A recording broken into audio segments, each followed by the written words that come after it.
Middle east में इस वक्त सारे समीकरण बिगड़े हुए हैं। एक तरफ जहां इजराइल हमास और हिजबुल्लाह से उलझा हुआ है, तो दूसरी तरफ यमन का ईरान समर्थित गुट हूती फिलिस्तीन के समर्थन में इजराइल समेत तमाम पश्चिमी देशों के मालवाहक जहाजों पर समुद्र में हमले कर रहा है।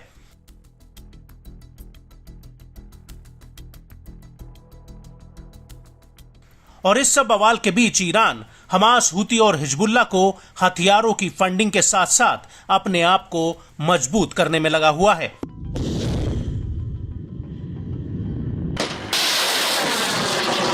ईरान हर रोज नए नए हथियारों को बनाकर उनकी नुमाइश कर रहा है। पूरे मिडिल ईस्ट में ईरान की वजह से अमेरिका और इजराइल बुरी तरह उलझे हुए हैं।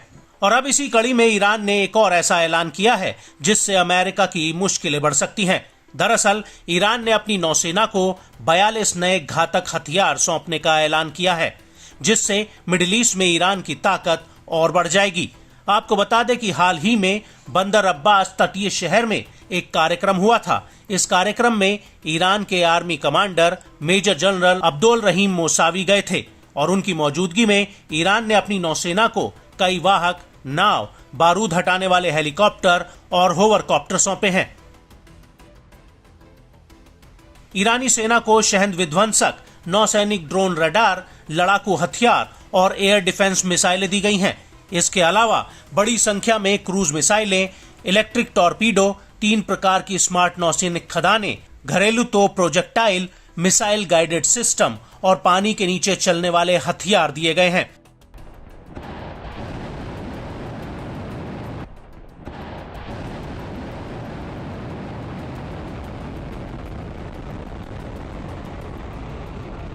इन हथियारों की लिस्ट में guided missile destroyer, Thunderbolt speed boat, बारूद हटाने वाले हेलीकॉप्टर, संजार ड्रोन शामिल हैं।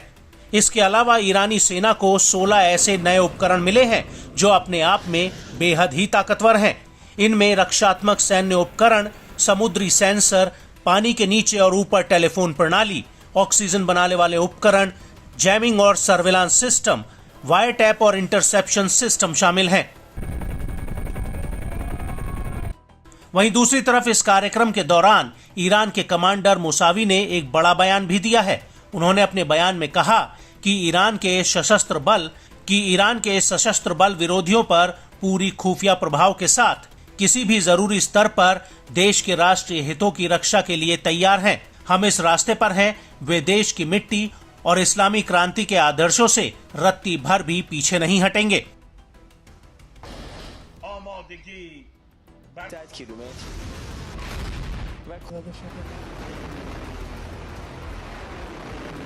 आपको बता दें कि ईरानी नौसेना ने हिंद महासागर, प्रशांत महासागर और अटलांटिक महासागर में नौसैनिक मिशनों की निगरानी के लिए 3 महासागर कमांड सेंटर भी बनाए हैं, जिन्हें देखकर यह बात साफ हो जाती है कि ईरान समुद्र में लगातार अपनी पैठ बढ़ा रहा है।